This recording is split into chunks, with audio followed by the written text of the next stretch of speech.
Свидетели защиты рассказывают о провокации и правонарушениях со стороны представителей пророссийского митинга. На 99-м заседании оккупационного суда по делу Ахтема Чийгоза свидетель Мустафа Маушев рассказал о том, как проходили акции под крымским парламентом 26 февраля 2014 года. Самого заместителя председателя Меджлиса Ахтема Чийгоза, которого обвиняют в организации массовых беспорядков, в зале суда не было. Заседание проходило в режиме видеоконференции.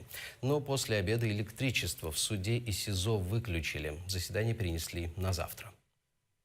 На стороне пророссийских митингующих использовался газ, он видел дымку, он обнаружил арматуру, кусок арматуры 12 размера, лежащую на земле, причем рукоятка была сделана из изоленты разного цвета, которая изображала цвета флага государственного Российской Федерации.